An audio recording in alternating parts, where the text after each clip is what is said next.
Namo tassa bhagavato arahato samma sambuddhassa. Namo tassa bhagavato arahato samma sambuddhassa. Namo tassa bhagavato arahato samma sambuddhassa. Buddhaṃ Dhammāṃ Saṅghāṃ Namasāmi.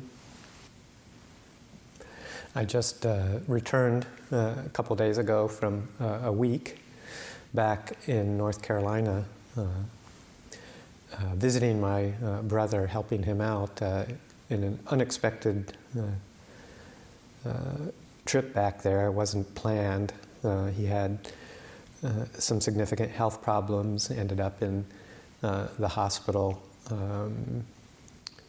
I worked over the phone with him, kind of helping him figure out that he needed to go and get himself checked up, and sure enough, it was quite significant, and he ended up in the ICU for a couple of days and hospital room for a few days, and then was discharged on just last Saturday, a week ago actually, and my sister and I were there to help him get back from the hospital back to settled in his house and get his feet on the ground and get set up to be able to look after himself. He lives alone.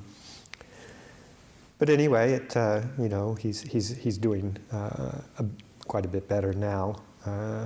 Still has a fairly significant recovery to go through. But it was just another real-life reminder of the heavenly messengers.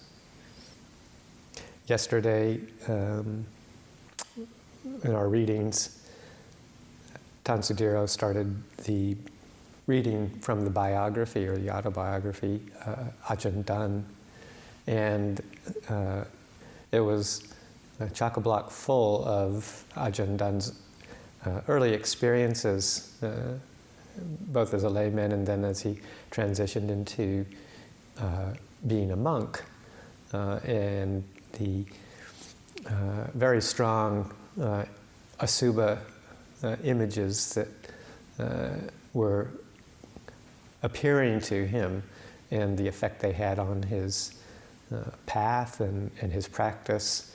And formed it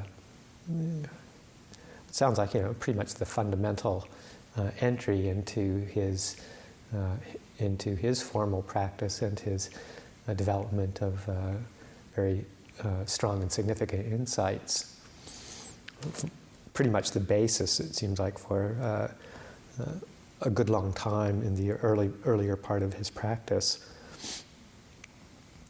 And I, find that very inspiring. I think that I have a predilection and a tendency and an appreciation for those two, as I think most everybody knows. I, seem to gravitate towards those particular kinds of teachings. And we talked about it yesterday some, and I just wanted to kind of re-emphasize part of our discussion yesterday towards the end, that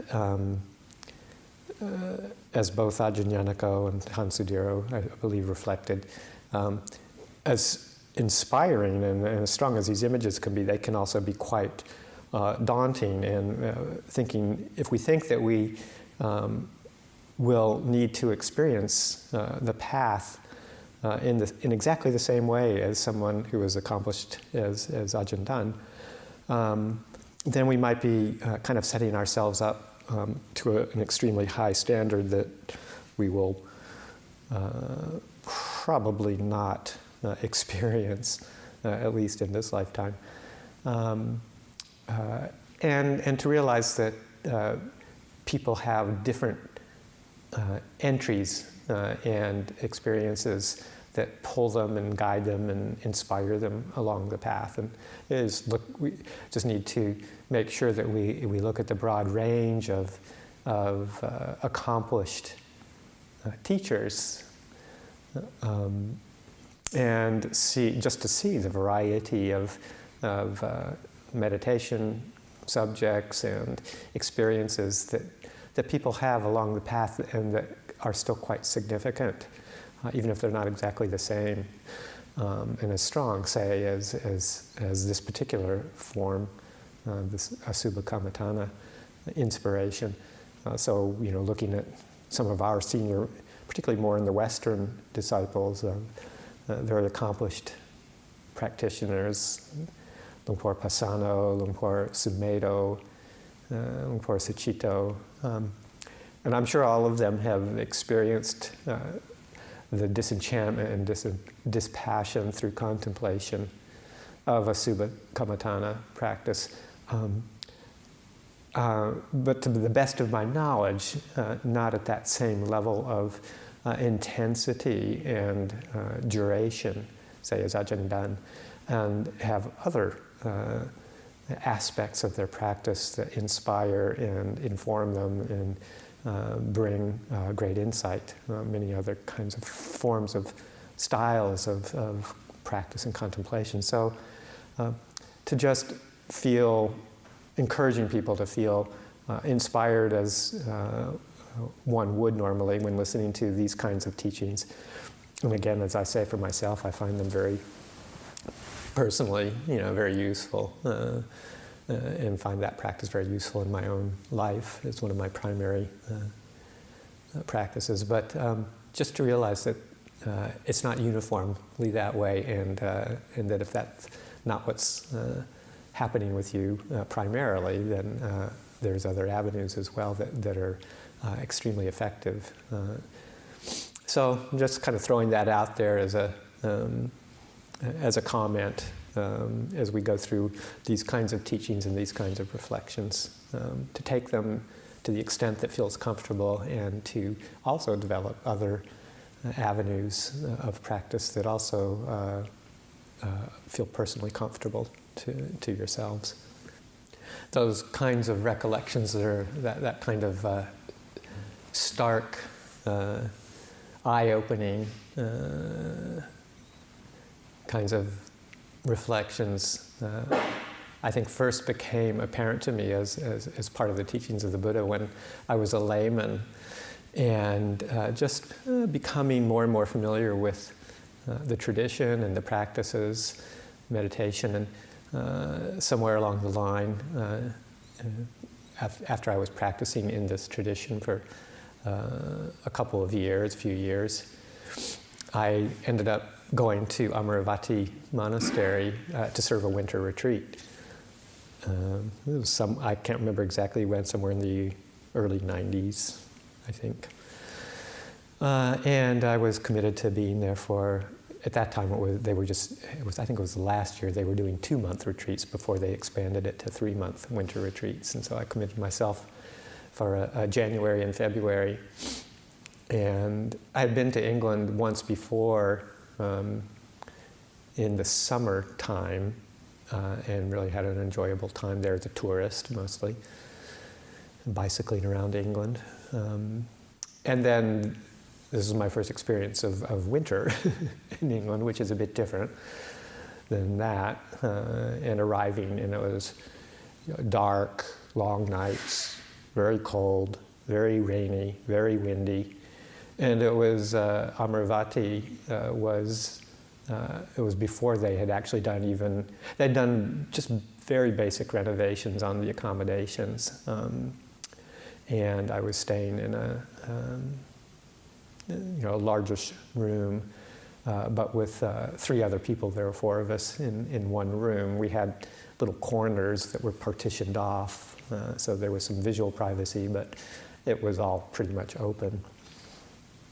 And it was, they hadn't really done much in terms of shoring up the rooms, so it was old barracks kind of style from when it was a boarding school. And the insulation, I'm not sure if there was insulation, there probably was something in the walls, but the windows were all single pane, and the wind was howling, and it was cold, and the heater in the room was kind of a wall heater with water circulating through it, and sometimes you could almost tell that there was some heat coming out of it, but for the most part it was pretty, like about 2 matches worth, it seemed like. And right over that heat, there was sort of a little common area with a couple of chairs, and you could sit down and look at the heater. Over the heater was this, framed quotation from the Buddha, and it was the 5 subjects for frequent recollection. So, kind of I pull in, and it's cold and dark and windy and kind of miserable, and I was all new and not sure what was going on, and I sit down and I look up there and read, I am of the nature to age, I have not gone beyond aging. I am of the nature to sicken, I have not gone beyond sickness. I am of the nature to die, I have not gone beyond dying. All that is mine, beloved and pleasing, will become separated from me. Will become otherwise, will become separated from me. I am the owner of my karma, heir to my karma, born of my karma, related to my karma, abide supported by my karma. Whatever karma I shall do, for good or for ill, of that I will be the heir. And I just kind of sunk into depression when I read that, away from my comforts in my own home, and not sure what was going to happen, and kind of in a cold, dingy, dismal place, and reading this, and I thought, wow, this is really heavy stuff. Not sure I can survive this for 2 months. So that was kind of my first introduction to monastic life for a couple of months, and I have to admit that there were, especially in those initial days, parts of me that were thinking fondly of the day that I would be leaving to come back to the U.S. Of course, needless to say, I adapted and adjusted, and it ended up being a very, very wonderful couple of months. But that initial impact was quite significant, and we've often chanted that recollection many times since I've been practicing in this tradition, and everybody's pretty familiar with it. We do it on a regular basis here, and it's one of those sobering reflections, and meant to wake us up and to give us some sense of urgency in our practice. And over the years, I've become, as I've trained with that and reflected on those sentiments and continued with various practices, it's kind of, I was just thinking, I was contemplating these actually the other day, and thinking that my whole attitude has kind of shifted around them, and I don't find them at all daunting or depressing or scary, or I find them more, when I reflect on them, I find them more soothing in kind of a way, because they start to bring up, once you start reflecting on them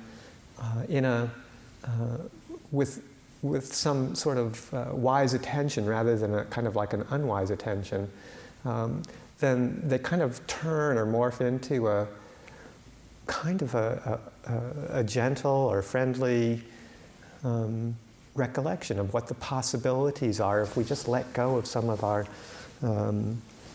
ways of viewing the world and the disadvantages of it. It's of course geared towards experiencing disenchantment and dispassion, as the reading yesterday, say, with Ajahn Dun's reflections, that's what the results were for him in the Asubha contemplations. But I find that true with these 5 recollections as well. And So I think, it's like the first one, the nature to age. I have not gone beyond aging. We think all the things that happen with aging, and certainly I'm experiencing them now, although not as much as I will in the next 10, 20 years if I live so long. But what is the experience of aging that the Buddha's talking about? Is encouraging us to reflect on, say, the loss of energy, the loss of strength, loss of vitality. Certainly takes me a little bit longer and a little more effort to get up the hill to my kuti or to walk the loop trail a little more slowly and gingerly and feel the effects of it more. I can't really do it every day like I used to. So a loss of, general overall vitality and strength. Certainly a loss of, to the changes in the physical features, the sagging and the drooping, and gravity will win out, and the hair turning gray, falling out, and just the general signs of an aging body. Certainly, for pretty much everybody, what we would normally call attractiveness is not there anymore. It's getting used to that, and the loss of sense acuity, vision will decline. Can't see quite so well. Some people go, nearly blind, cataracts and all that kind of stuff. The loss of hearing. Many people start to lose their ability to hear clearly, and you find yourself smiling and nodding and not having heard anything that anybody said, but getting tired of saying, "What did you say? What did you say?" And even the other, loss of taste and smell and start to fade a bit as well. So, you just become a little bit more inwardly attuned because the external sense bases are kind of fading. So, those kinds of physical changes, the cognitive changes, not thinking quite so quickly, not being able to pull concepts together in quite the way you did before, being forgetful, leaving things here and there all over the place, and having our senior moments when we kind of stand there in the middle of the room and look blank because what was I doing? And then catching yourself. So, these kinds of cognitive changes, which can be dramatic for some people.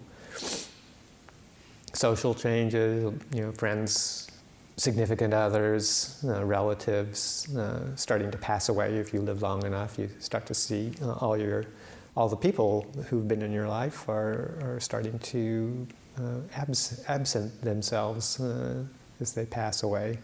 So a lot of changes in the social milieu of your life, societal.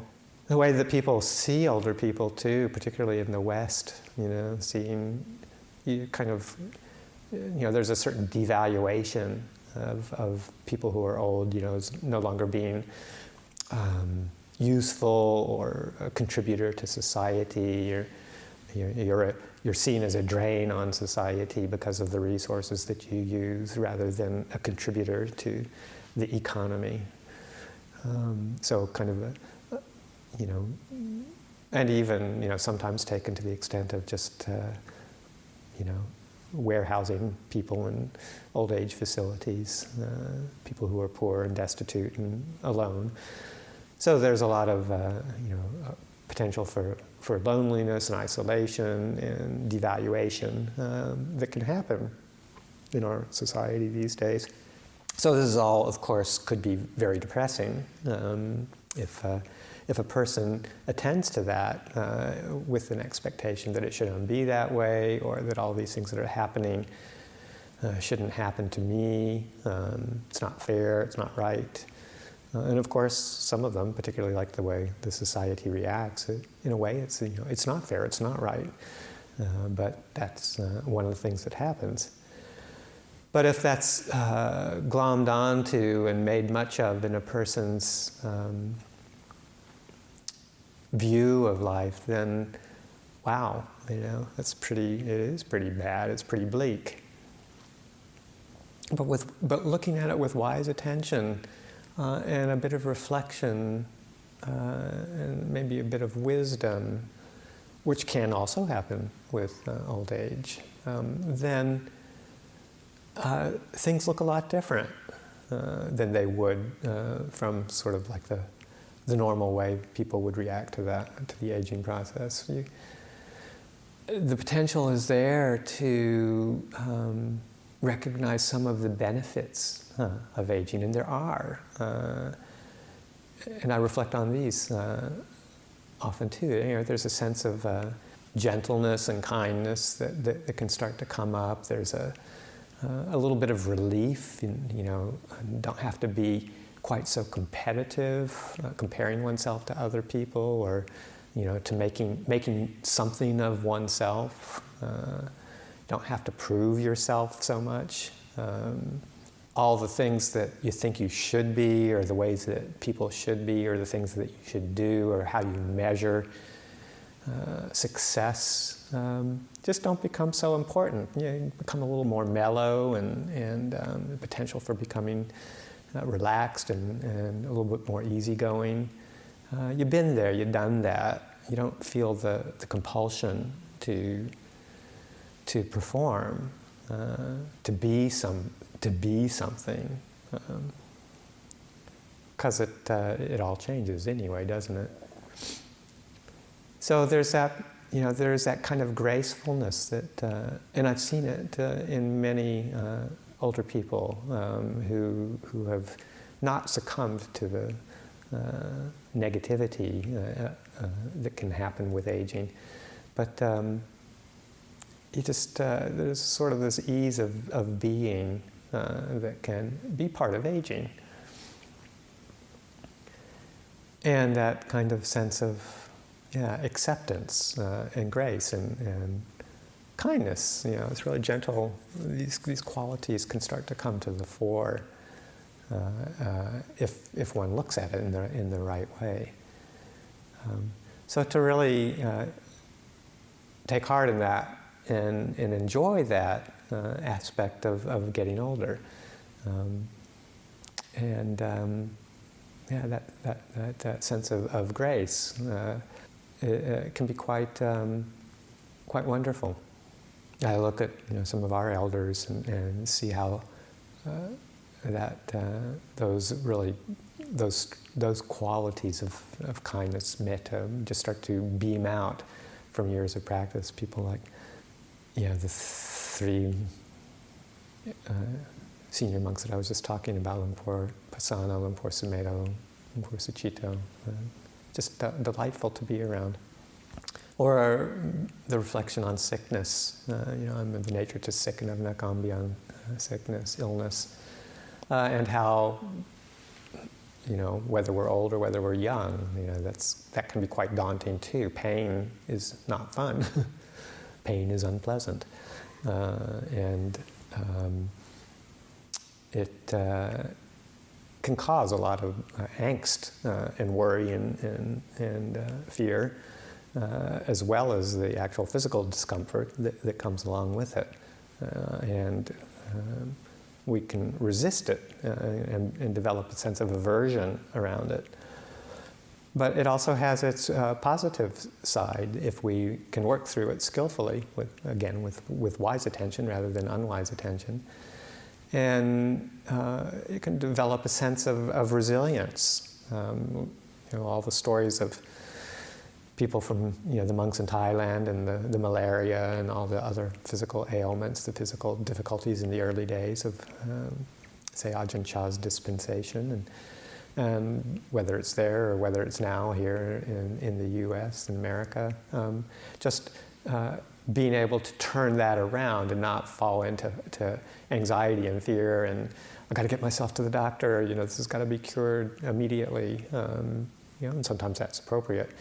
But also using it to, what is it like to feel like I have a body that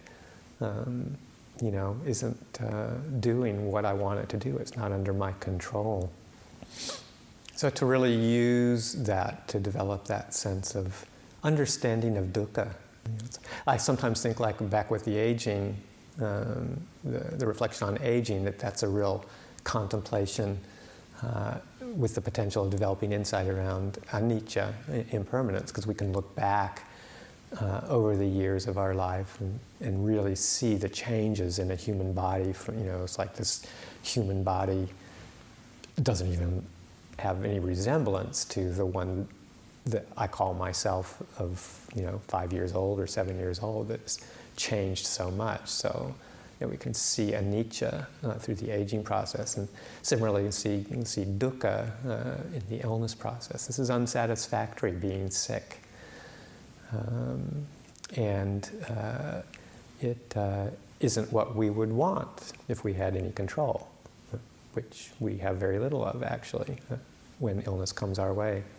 So there's this opportunity to use illness to develop this kind of resilience and strength, and actually gratitude for it being a teacher for us. And if we're really ill, and people have to look after us, say like, I remember when I was in the hospital a number of years ago for surgery for cancer, and I actually, I have to say, my memories of that time were I have quite fond memories, mostly because of all the people who were so kind and so generous in helping me out and to feel comfortable in what's, pretty uncomfortable situation. And that's the overriding memory, is just the tenderness and smile and care that it's like, wow, I didn't realize that I deserved this. It was just quite wonderful. So yeah, that sense of gratitude for people who help you when you are sick. And the patience that you can develop, just, kind of bearing with discomfort and watching the mind so that it doesn't go into overreaction. Patience is the supreme incinerator for difficult mind states, obstructive mind states. And that kind of sense of determination, the adhitthana, that one resolves to bear up, to get through this, and not to get overwhelmed by it. So it really has a potential to develop these kinds of paramis if we use it wisely and not get lost in fear and aversion. And really to be able to see and comprehend dukkha very clearly. The reflection on death, I'm of the nature to die, I've not gone beyond dying. Again, for most people, when they come to confronting the end of life, oftentimes there's a lot of reactive difficulty, denial, and all the stages of grief that we know of, denial and bargaining and depression, as we come to have to confront that which we identify with as being pulled away, as being yanked away from us, this body, this mind. And what does it all mean? So if a person is unwisely attending and is unschooled in this contemplation, then there's a lot of confusion, fear. Yeah, the moha starts to come up. It's like, what has this all been? Where am I going? What's the result? What's going to happen to me when I die? Regrets of the past. Have I lived my life the way I would have wanted to? Do I have lots of unresolved issues or relations with people? Are there things left undone that I want to get done? So there can be this kind of anxiety and fear of the unknown. What's going to happen? If we believe in rebirth, are we? What is our next rebirth going to be? Have I done what I all I could to ensure a good rebirth. If we don't believe in it, then what is there? Is often the question, what is the meaning? Is this all just a big joke? So those kinds of things come up into the untrained mind. But with proper consideration, the contemplation of death can be quite freeing and can really be actually leading to some very profound and easeful states, ease of mind in some ways. The sadness of separation and loss of life can be turned into more of a sense of poignancy, because we start to realize that we're all in the same boat. This isn't just about me. This is the human condition. This is the condition of all living beings, the nature to pass away. It's part of the condition of being born into the world.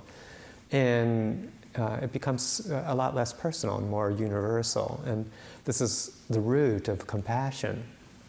We realize that all beings go through this and learn to deal and struggle with the implications of it. And it's not me dying. It's just dying, and it's part of nature.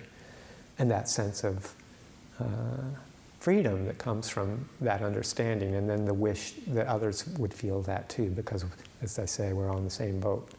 So that sense of karuna, compassion, the poignancy. This is the human condition, and it gives rise to that sense of broadening beyond just me. And that's, in some ways, that's a jumping off place for a really deep realization of anatta, not self. The insight into not self can be developed through this contemplation of universality of this experience of dying. And wisdom develops in that, those fears and those unknowns become not important anymore. And a great sense of ease and wonder is part of that. All that is mine, beloved, and pleasing will become separated from me. And again, sounds pretty bleak, giving up everything that we're used to. But again, with wise attention, wise reflection, one can develop another whole set of good qualities along the lines of independence and freedom. Because if you start to realize that really, and can accept that really everything that you consider to be yours, you will become separated from. So the impulse, if looked at with wisdom, is to just start relinquishing now before it's yanked away from you. So the impulse towards simplicity, towards renunciation, towards independence, not depending on all of these props that we've become so used to, becomes foremost. Freedom's just another word for nothing left to lose. Give it away now, and then you don't have to be burdened by it later on. So the less we have, the less we need, the less we feel attached to. And then when time comes to be separated, it's already gone. And life is very basic and simple and light. So there's, with this reflection properly done, the result is a sense of lightness, an ease of being again that isn't so heavy and burdensome and like carrying a big weight around your neck. It's just so much lighter. The reflection on karma. I'm the owner of my karma. Whatever karma I shall do, for good or for ill, that I will be the heir. Sometimes that can be a bit initially depressing too. And you think, oh my God, all the things that when I first heard that, I was like, oh, I'm kind of doomed here from all the things I wish I had never done in my earlier life. And if I'm going to experience the results of those actions, then, this does not bode well. But then realizing that, we're also supported by our karma, and that the good things that we can do will lead to good experiences, to good results. And that no matter what we kind of feel like we've done, that we're going to be paying the piper for, we can start to let that go and move in another direction and create the causes and conditions for future well-being. So it's not just a negative thing. There's the positive aspects. We can create good, light karma. And more importantly, most importantly, we can direct our minds towards creating the karma that leads to the end of karma. The four types of karma: the good karma, bad karma, or light and dark karma, mixture of the two, and then the karma that leads to the end of karma. So putting forth the causes and conditions that start the process of unraveling through practice with the Noble Eightfold Path. That's the karma, those are the actions. The Eightfold Path are actual karmic intentions with and actions that lead to their own unraveling, the unraveling of all karma, the basis for renewal of being. So we have that opportunity because that's part of right view, is that we have the power to affect our lives. It's not all hopeless chance or just the annihilationist view of the end of life. We have this power to change and free ourselves. So that's very heartening. That's very empowering kind of a reflection. So really, when you think about these five contemplations, the sobering qualities of them, they're also those really positive outcomes. The gentleness and easefulness and ease of mind, ease of being, mellowness that comes with old age, the resilience, strength that comes from learning how to deal with illness, the gratitude that one can experience when being cared for, the insight into dukkha, into anatta, the lack of absolute control in the face of death, and the wisdom that comes from understanding that, the non-clinging that one can experience, the lack of upadana, the letting go of holding on to anything when we realize that separation is inevitable. And the realization, the understanding, the insight that we actually have the power to do this in a graceful way and experience a real profound sense of freedom that is the potential if we just keep at it. So just wanting to kind of encourage people, and that whereas some of these, all the things that we've been talking about since this retreat started in many ways have been quite sobering reflections, but they all have their potential potential realizations that lead us to a real